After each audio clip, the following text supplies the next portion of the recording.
शादी के कुछ महीनों बाद ही राघव अपनी पत्नी की बातों में आ गया। उसने अपने बूढ़े माँ बाप को घर से निकाल दिया और सारी संपत्ति अपने नाम कर ली। मंदिर के पीछे एक टूटी फूटी झोपड़ी में रामलाल और उनकी पत्नी गंगा देवी रहते थे। कभी यही रामलाल पूरे गांव के सबसे सम्मानित किसान हुआ करते थे। उनके खेत दूर दूर तक फैले हुए थे और लोग उनकी ईमानदारी की मिसाल देते थे। लेकिन आज उनके पास ना अपना घर था, ना अपनी ज़मीन और ना ही कोई सहारा। ये सब उनके किसी दुश्मन ने नहीं, बल्कि उनके इकलौते बेटे राघव ने छीन लिया था। रामलाल और गंगा देवी ने एक बार भी अपने बेटे को बद्दुआ नहीं दी। दोनों हर दिन भगवान से बस यही प्रार्थना करते कि उनके बेटा हमेशा खुश रहे। उधर शहर में राघव का बेटा आरव अपनी पढ़ाई पूरी करके नौकरी करने लगा था।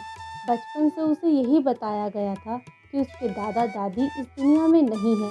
एक दिन दफ्तर के काम से उसे उसी गांव जाना पड़ा जहां उसके पिता का बचपन बीता था। गांव के बस अड्डे पर उसकी मुलाकात एक बूढ़े आदमी से हुई। बातचीत के दौरान जब आरव ने अपने परिवार का नाम बताया तो बूढ़े की आंखें भर आई। उसने कांपती हुई आवाज़ में कहा, बेटा, तुम्हें बहुत बड़ा धोखा दिया गया है। तुम्हारे दादा दादी आज भी जिंदा हैं और मंदिर के पीछे एक झोपड़ी में रहने को मजबूर हैं।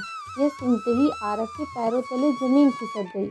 उसे अपने कानों पर विश्वास नहीं हुआ। उसने बिना एक पल गवाए मंदिर की ओर दौड़ लगा दी। उसे बिल्कुल भी अंदाजा नहीं था कि अगले कुछ मिनट उसकी पूरी जिंदगी बदलने वाली है।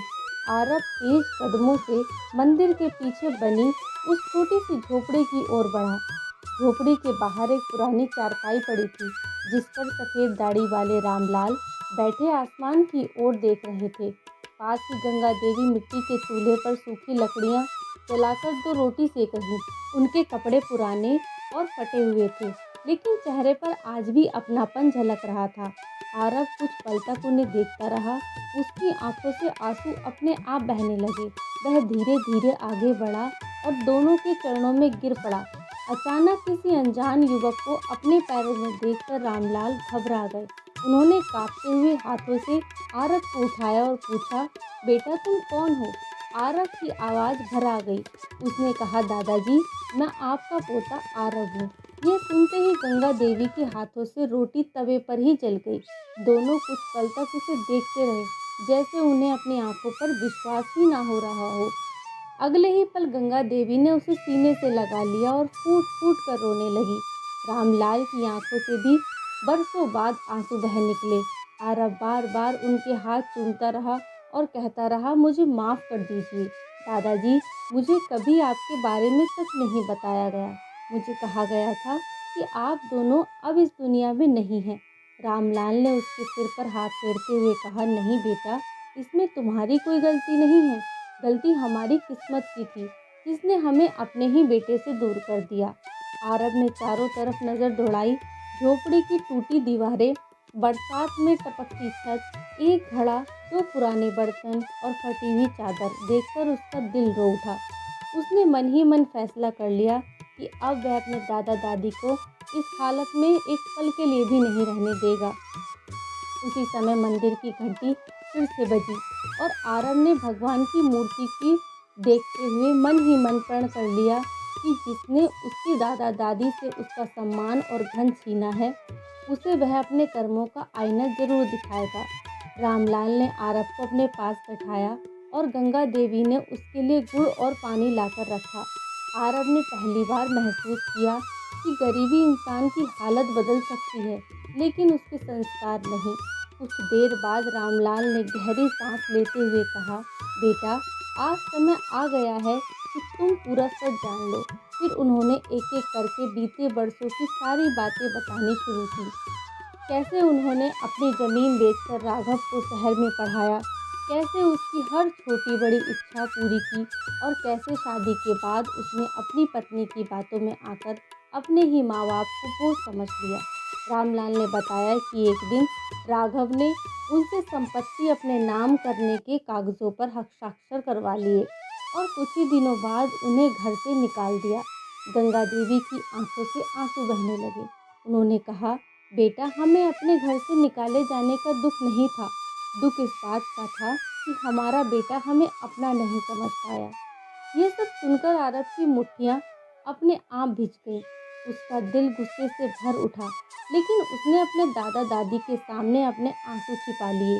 उसने मन ही मन फैसला कर लिया कि अब वह अपने पिता को उनकी गलती का एहसास करवाएगा, चाहे इसके लिए उसे कितनी भी बड़ी लड़ाई क्यों न लड़नी पड़े।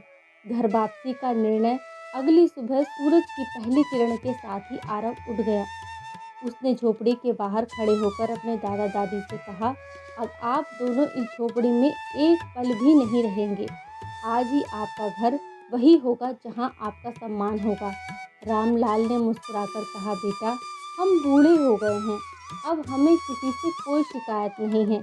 लेकिन आरव ने दृढ़ आवाज में कहा, दादाजी, मैं बदला लेने नहीं, न्याय करने आया हूँ।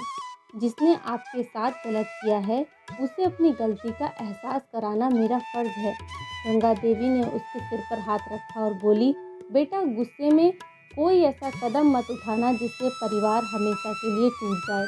आरव ने उनकी बात ध्यान से सुनी और वचन दिया कि वह हाथ नहीं उठाएगा, लेकिन सच को दुनिया के सामने जरूर लाएगा।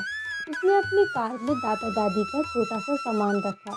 जब कार गांव से निकलने लगी तो गांव के लोग सड़क के दोनों ओर खड़े होकर उन्हें जाते हुए देखने लगे।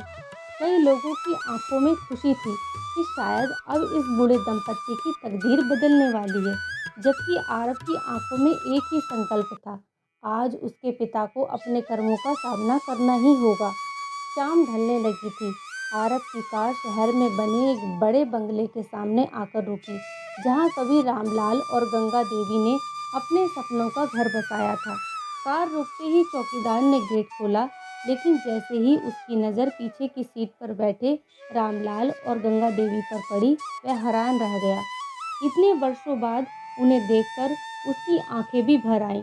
घर के अंदर आरव आराम से सोफे पर बैठा चाय पी रहा था। तभी दरवाज़ा खुला और आरव अपने दादा दादी का हाथ पकड़कर अंदर आया। आरव ने जैसे ही अपने माँ बाप को देखा, उसके हाथों से चाय का कप नीचे गिर गया। पूरे कमरे में सन्नाटा छा गया। कुछ पल तक कोई कुछ नहीं बोला। फिर राघव ने गुस्से में कहा, आरव, इन्हें यहाँ कौन लेकर आया? आरव ने शांत लेकिन दृढ़ आवाज में कहा, मैं लेकर आया हूँ, क्योंकि यह घर सबसे पहले इनका है। राघव का चेहरा गुस्से से लाल हो गया। उसने ऊंची आवाज में कहा, तुम मेरे फैसलों में दखल देने वाले कौन होते हो?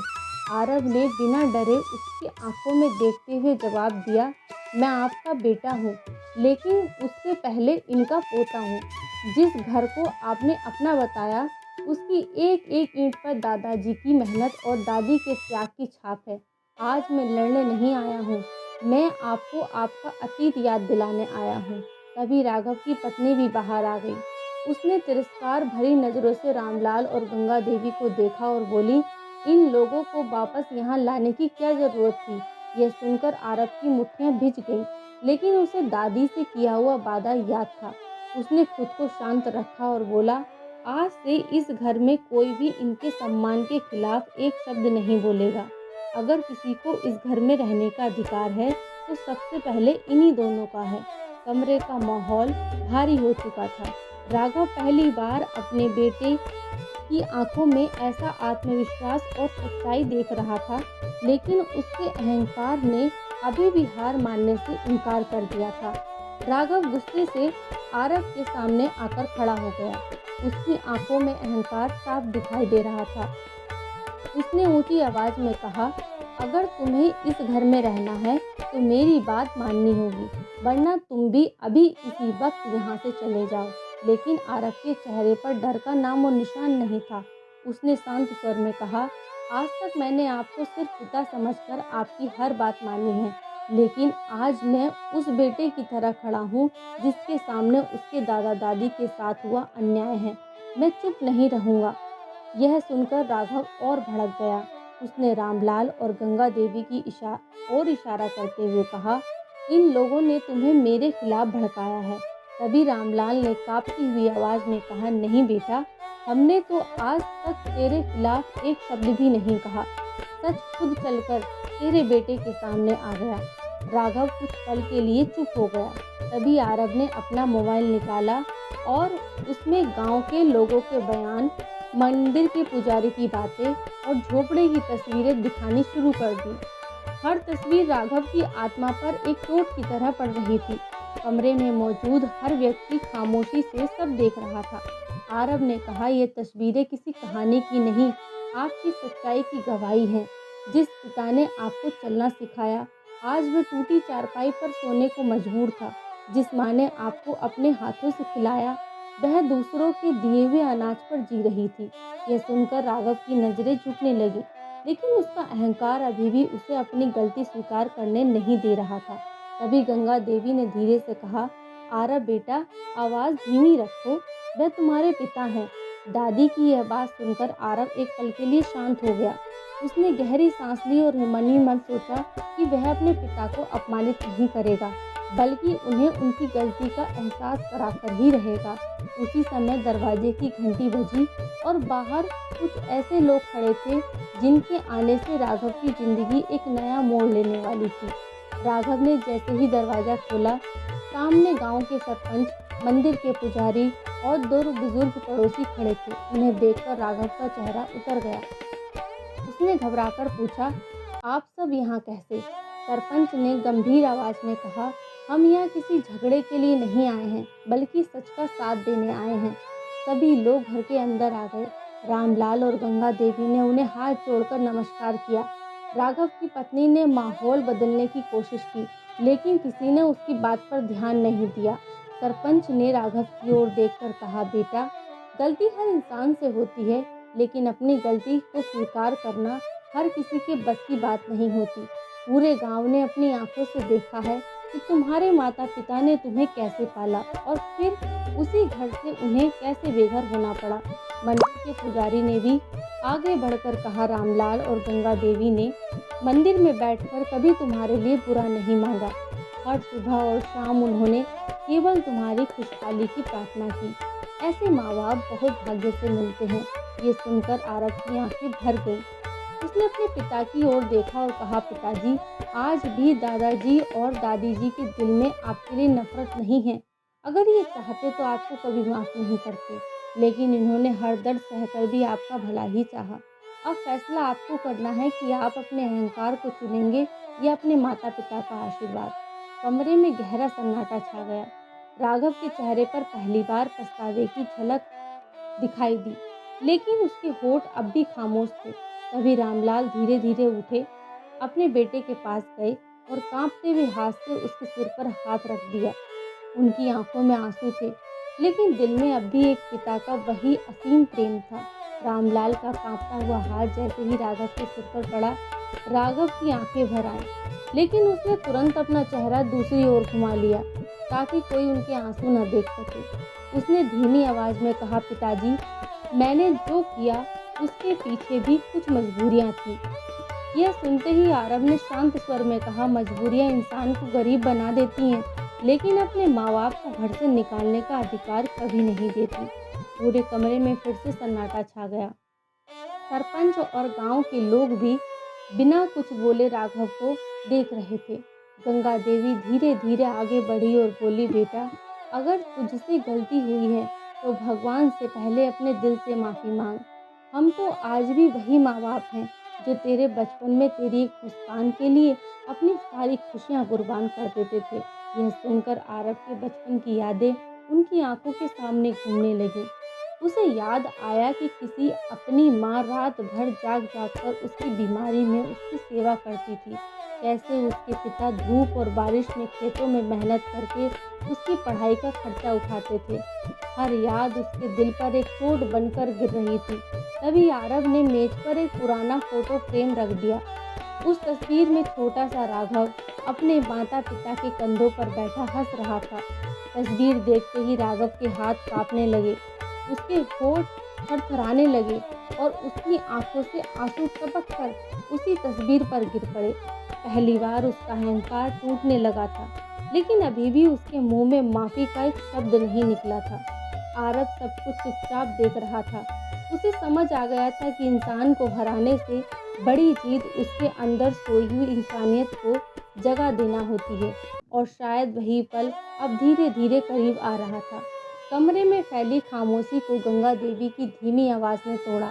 उन्होंने राघव के आंसू पोंछते हुए कहा, बेटा, रोने से बीता हुआ समय वापस नहीं आएगा, लेकिन अगर इंसान सच्चे दिल से बदल जाए तो आने वाला समय ज़रूर बदल सकता है। ये सुनकर राघव घुटनों के बल जमीन पर बैठ गया। उसके हाथ कांप रहे थे और सिर शर्म से झुका हुआ था। तभी आरव आगे बढ़ा और बोला, पिताजी, मैं बचपन से आपको अपना आदर्श मानता था। जब मुझे पता चला कि आपने अपने ही माता पिता के साथ ऐसा व्यवहार किया, तब मेरा विश्वास टूट गया। मैं आपको अपमानित करने नहीं आया था, बल्कि चाहता था कि आप खुद अपनी गलती को पहचानें। राघव ने पहली बार अपने बेटे की ओर देखा। उसकी आंखों में गुस्सा नहीं, केवल पछतावा था। उसने भराई हुई आंखों से कहा, बेटा, मैंने अपने लालच और अहंकार में आकर बहुत बड़ा पाप किया है। मैं उस दिन अंधा हो गया था जब मुझे अपने माँ बाप का प्यार दिखाई देना बंद हो गया। मुझे माफ़ कर दो। यह सुनते ही रामलाल ने तुरंत उसे अपने गले लगा लिया। उनकी आंखों से आंसू लगातार बह रहे थे। उन्होंने कहा, बेटा, पिता अपने बच्चे से नाराज हो सकता है, लेकिन उससे प्यार करना कभी नहीं छोड़ सकता। गंगा देवी ने अपने बेटे के सिर पर हाथ फेरते हुए कहा, याद रखना बेटा, धन दौलत, जमीन जायदाद और बड़ा मकान कभी परिवार नहीं बनाते। परिवार प्रेम, सम्मान और अपनेपन से बनता है। जिस घर में माँ बाप की इज्जत होती है, वहाँ भगवान स्वयं विश्वास करते हैं। यह सुनकर राघव फूट फूट कर रो पड़ा। उसने अपने माता पिता के चरणों में सिर रख दिया और जीवन भर उनकी सेवा करने का वचन दिया। आरव यह दृश्य देखकर भावुक हो गया। उसने दादा दादी के चरण स्पर्श किए और मन ही मन भगवान को धन्यवाद किया कि आज उसका परिवार फिर से एक हो गया।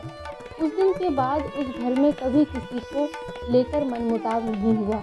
राघव अपने माता पिता की सेवा को अपना सबसे बड़ा धर्म मानने लगा और आरव के मन में अपने दादा दादी के लिए सम्मान और भी बढ़ गया। कहानी की सीख यही है कि बदला लेने से बड़ा काम किसी अपने को उसकी गलती का एहसास कराकर उसे सही रास्ते पर लाना होता है। माता पिता का सम्मान करने वाला परिवार हमेशा सुखी और समृद्ध रहता है। धन्यवाद।